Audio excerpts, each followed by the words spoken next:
Hi everybody, and welcome to Island Packet 349, number 21, Phoenix.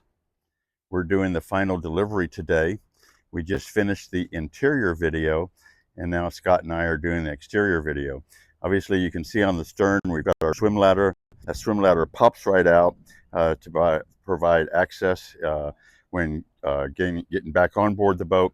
And we also have a couple handles there. And those handles are designed to keep the dinghy away from the exhaust flap, as well as give you something that you can grab quickly if you need to.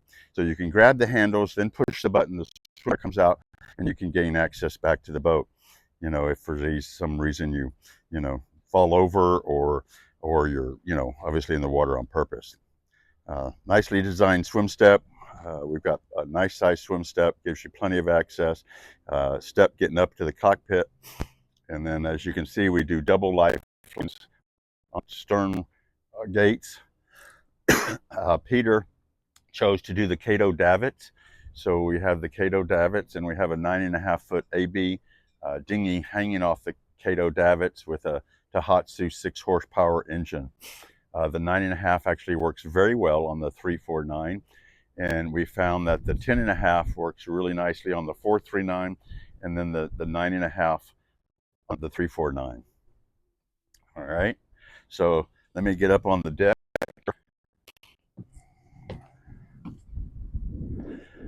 I love the color canvas that they did with the Graystone hull and the off-white deck. The color is Storm with blue trim, navy trim. And then we did Captain's Navy cockpit cushions. Here's the panels up on the Dodger. Scott will show you those as he gets up on the boat as well. We've obviously got the connector piece in, and of course the Bimini, and then the Dodger and the solar panels. I think those are about twin 120 amps each, so giving us about 240 amps total. And it doesn't say what amperage on them, but if I remember right, that's very close to what we have. All right, all Seldine blocks or Harkin blocks, depending on where they're situated. Currently, we don't have the mainsail on. Peter has asked to do that with us when he comes. So we're going to put the mainsail up tomorrow morning with our owner. And some owners like to see how it's done. It's obviously a good practice to see how it's done. And we'd be more than happy to show you. As I mentioned, we have the stone non-mounted with the off deck. Of course, the jib boom is gone. We have a self-tacking jib track that we developed with Harkin. So it really frees up and gives us access. Allows you to store a dinghy up here if you wanted to for some reason. And just, we believe it makes a whole better situation. It also allows us to trim the jib actually closer because we're able to actually pull it upwind with the upwind sheet line. We have twin Harkin furlers, the twin Furlex furlers from Seldine. And again, the Storm sail cover, and then the forward sail is our reacher, and that always has a white sail cover because white is the lightest weight material for sail cover, and it allows the reacher to perform better. Our double rollers, they chose to do one anchor, so we've got the 55-pound Mantis with 350 feet of 3/8 chain. We've got our anchor stopper. You notice how we built this up now so that the chain is at the right angle and the right height to feed properly into the capstan. It's a low Franz Cobra windlass designed to do full chain on one side and then line on the other. So if somebody added secondary tackle, we would typically put a shot of chain and then line on the port side. Foot controls for up and down for the windlass. So you have up and down here at the bow. You also have a toggle switch up and down. And then you have a remote control that also tells you how much chain has been let out. Wash down, saltwater wash down on the boat. Obviously cleats, all the furling lines of course lead aft, all the sheet lines lead aft to the cockpit. The boat is set up and designed where basically it takes one person to sail the boat. All the sheet lines lead back to the primaries, and all the furling lines come back very close to the primaries, so it really makes it easy.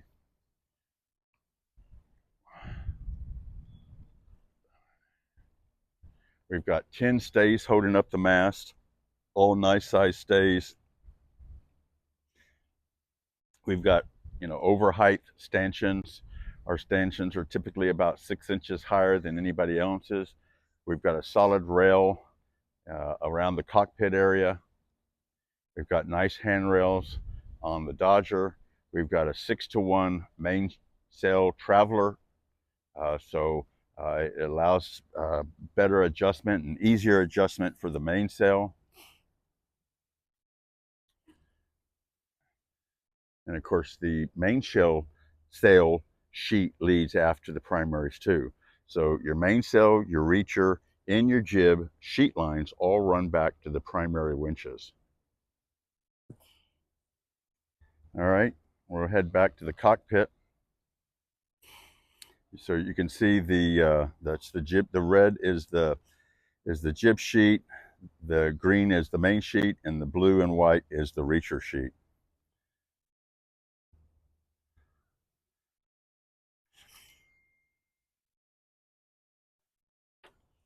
All right. This is the furling winches here. So if you don't do the electric furlers, you do get extra winches for the furling lines. And then these are the primaries. And then Peter did do the electric 2-speed Harkin primaries. We also did the main, synchronized main. So the main is brought out by pushing the green button here at the helm, and then it's taken back in with the red button.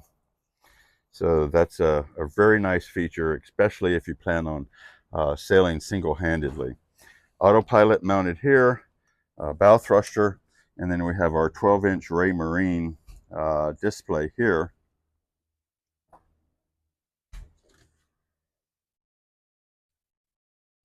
We've got the leather-wrapped wheel. We do either the standard wheel that is stainless, the leather wrap wheel, or we can do a leather wrap folding wheel, whichever you would prefer. We've got a remote mount for the ICOM VHF, so you've got a nice cockpit remote mic. You've got 2 USB plugs, cigarette plug standard, and then this is our other anchor control, so the toggle switch up and down, and then this controls the little blue lights that we mount. We don't have them turned on right now, but there's a little blue light here in front of the helm. There's also blue lights at the gates. Scott's showing you the one at the stern gate right now, so there's one on each side, and there's one on each side deck, and there's also lights underneath the swim step.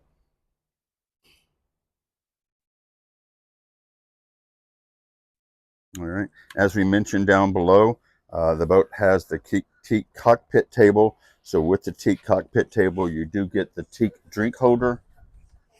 And then to open the table, basically, you would just fold the leaves out. You get the nice Island Packet star, all obviously inlaid. This is teak and maple, very nicely done. Of course, the table comes up.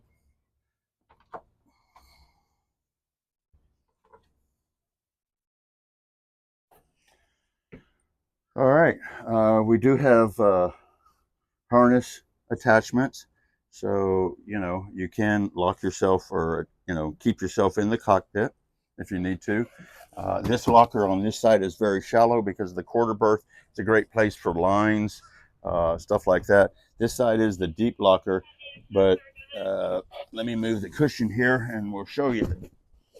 So obviously in the 439 you have the walk-in utility room. On this boat, it's a regular locker. We do provide a light down here, all right, and we provide a step for getting in and out. We've got the isotherm hot water heater mounted here on the shelf. We've got some connections here. you know, access to stuff like the exhaust and autopilot, hot and cold shower off.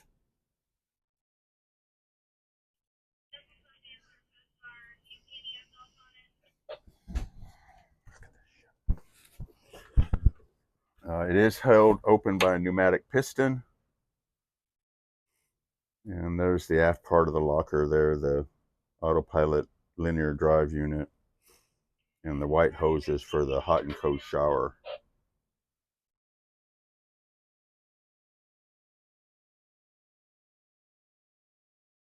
The Yanmar digital engine control, start, stop, power, and then this is the hot and cold shower off. Obviously stern rail seats.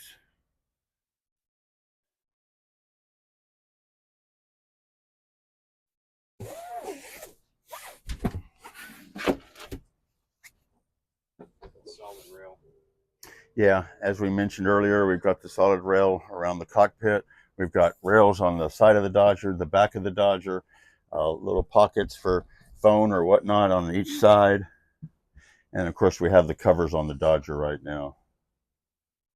3 electronic up here. These are multi-units, and they can basically be anything you want to program them to. But Kevin currently has them programmed to obviously the depth meter, the apparent wind, apparent speed, the dial as well as digital, and then the speed over ground. So currently we have our wind angle at 142, 130 something, and it's about 7 knots. You know, not much of a breeze.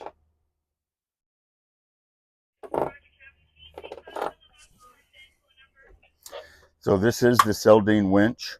It will operate as an independent 2-speed or 3-speed winch.